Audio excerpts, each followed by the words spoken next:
del supuesto equilibrio fiscal y diciendo que lo van a sacar con los pies para adelante, pero además diciendo que va a presentar un proyecto para penar a los legisladores que osen aprobar algún proyecto que perjudique el equilibrio fiscal.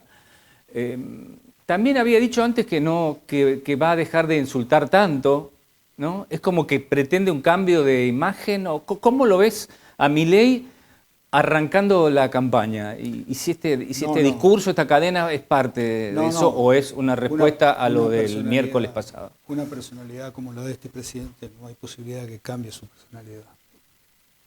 Tiene una personalidad definida y me parece que yo no voy a hablar de la personalidad de Milei porque soy politólogo, no soy psiquiatra ni hago psicoanálisis tampoco.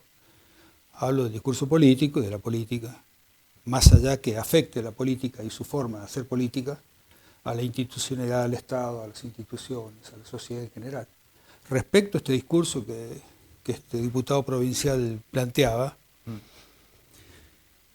yo creo que es parte, además, si ustedes miren bien el discurso, no se ajusta absolutamente no tiene una trama lógica para entender el discurso de Milei, ni siquiera los riesgos que plantea por la eventual aprobación, de media aprobación en el Congreso por algunos institutos que son esenciales, ¿no? Para beneficiar a los discapacitados, a las universidades, a los jubilados.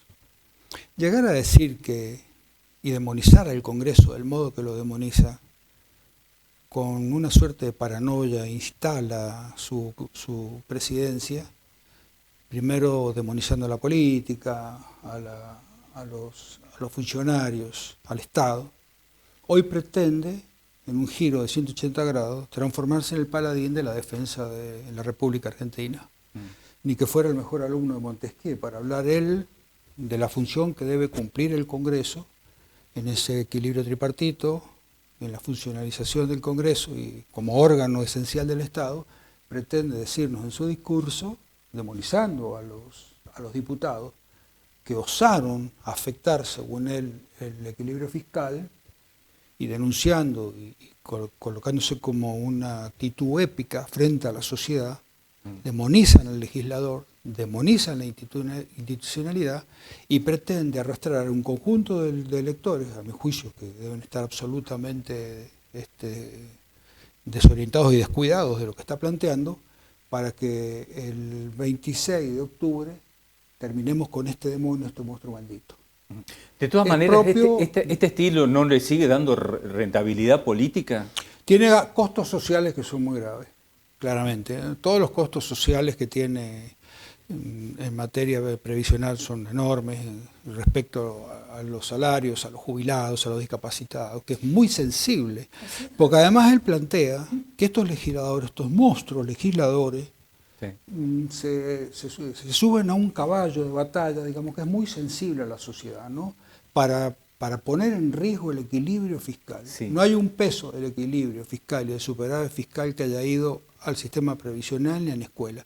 Todos los superávits que han habido, por supuesto con las reducciones que han tenido las universidades, los jubilados, los salarios, han ido solamente, todos sus superávits, para el pago de los intereses de la deuda. No hay un centavo que se haya colocado para resolver problemas sensibles en Argentina como él pretende plantear que usan los diputados. Ahora, decir que la aprobación, esta media aprobación de estas leyes de los jubilados, pone en jaque el presupuesto nacional y que implica 300.000 millones de dólares del presupuesto, 2.5 del presupuesto, y que es casi como colocar una YPF encima de estos gastos, es una barbaridad, es una falta de respeto.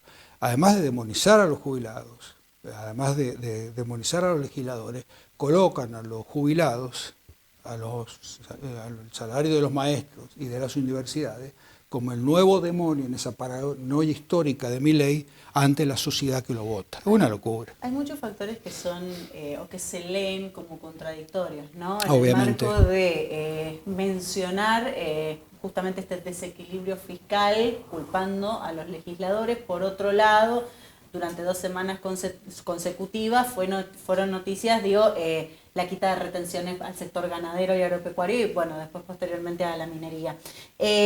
Claro. ¿Qué sucede ahí? ¿Qué fenómeno sucede ahí que es como que la gente no toma noción de esto? Bueno, ¿Qué fenómeno social estamos Estoy atravesando? analizando en un trabajo que estoy pretendiendo publicar el comportamiento. Yo trabajo mucho en los sistemas electorales, lo sabe Gustavo, y se da un comportamiento en esta última elección de estas 8 que hubo provinciales. El más paradigmático es el caso de la Cava. ¿Usted sabe cuál fue el ausentismo en la Cava? 53%. Sí. En el resto de las provincias, en el caso de acá, de San Luis, sí, Salta, Jujuy, casi el 48%. Bueno, hoy no estoy hablando yo de un desencantado, ni puedo decir que estamos ante la presencia de un apático. Estamos en presencia de un sujeto que es muy complicado para el análisis político, porque obligar, es decir, el voto es obligatorio. Apareciera como que no es obligatorio. En primer lugar, advierto 2 cosas en este comportamiento de estas abstenciones electorales que no sé si se van a producir en Buenos Aires o en la elección general del 26 de octubre. Por un lado, la obligación no es una obligación. Quiere decir que la obligación tiene una debilidad al no...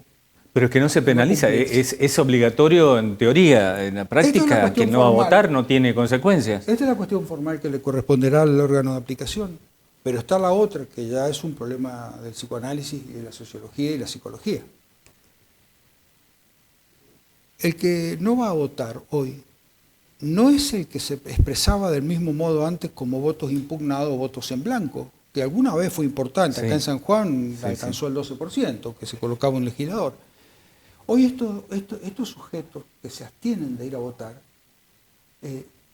no se abstienen de ir a votar porque hay una actitud de rebeldía, sino un tema que es muy grave en los comportamientos electorales y en la vida pública, digamos, cuando el elector tiene que elegir.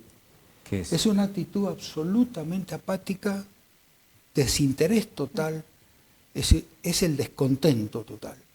Claro, son sujetos que han ido transitando la vida electoral de los últimos tiempos y se ha agudizado ahora.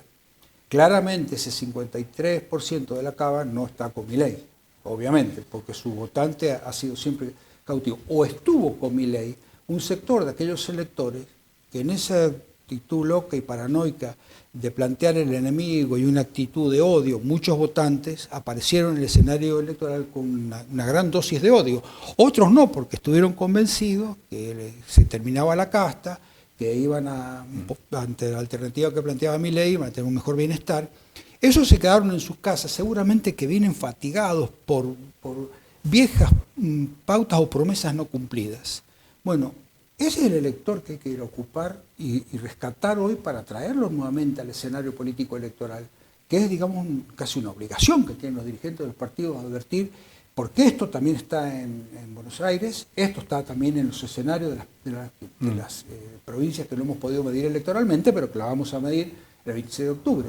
Ese gran porcentaje, digamos, de sujetos que se quedan en su casa sin temor a la sanción de la ley. Claro. Creo que los últimos sondeos siguen anticipando que el ausentismo va a ser un gran protagonista en las próximas elecciones. 25, veremos qué 26. pasa en Buenos Aires y después del 26 de octubre, ¿no? Pero una cosa quiero agregar antes que sí, me saques del aire. ¿Sabés cuál es la gravedad? Ese 53% de la Cava, de Jujuy, de Santiago, de San Luis, son sectores muy vulnerables. Sí. Y los que van a votar son los sectores de clases medias y medias altas. Fíjese usted, los que se han visto beneficiados fundamentalmente por lo que usted estaba planteando, por el caso de las retenciones al agro, las quitas, el impuesto país, entre otros, el impuesto a los bienes personales. Sí, sí. Ellos sí van a votar. Ellos, por supuesto que van a votar. Y Aníbal, quería consultarte esto respecto de este discurso corto y bastante segmentado del presidente. ¿Fue una reacción quizás a la toma de agenda que tuvo el Congreso de la Nación la semana pasada justamente con estas leyes? Este hombre tiene, bueno, desequilibrios que en un gobernante es muy complicado. Es ¿Hoy una perdió la respuesta, agenda? no estoy seguro. No estoy seguro. Vos sabés que las encuestas, todas, aún las más cercanas al gobierno de los sectores populares, están dando un equilibrio complicado. Un equilibrio complicado. Por supuesto que Kicillof no ha podido neutralizar la nacionalización de la elección. me parece, va a tener razón la expresidenta cuando le dijo que no era conveniente no anticipar la ninguna. No, porque la historia es que cuando provincializás las elecciones, las manejan generalmente los gobernadores.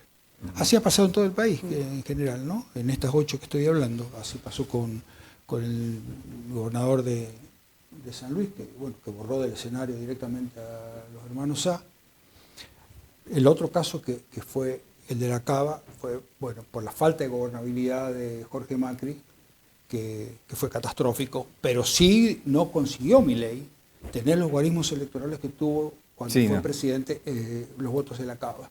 Apenas concurrió 1.400.000 electores en 3.100.000, Gustavo. Sí, una locura. Sí, por eso, si estos sectores populares, los sectores de las fuerzas populares representadas por el peronismo y otros sectores, no movilizan ese 50, 40, 45% de descontentos de sectores pobres o empobrecidos, difícilmente va a verse reflejado en la elección del 26 con recambio favorable. El peronismo coloca 14 bancas de senadores, 8 provincias eligen senadores, de las cuales la mayoría tenía representación del peronismo cuando Capitanich tenía Chaco, cuando Salta estaba Uturbey, y entonces hoy les ponen juego. O cuando, en el caso del sur, colocaba casi todas las provincias del sur, mayoritariamente el Frente para la Victoria. Hoy está eso todo en juego. Absolutamente. Y la Cava, bueno, un senador sí va a colocar el peronismo. Claro. Bueno, Aníbal, muchas gracias. Vence en el domingo el plazo para el nombre de candidatos. Supongo que después te estaremos invitando para analizar un poco ya cuando arranquemos con la campaña de frente al 26 de octubre, ¿no? Mucho gusto. Muchas gracias. Muchas gracias.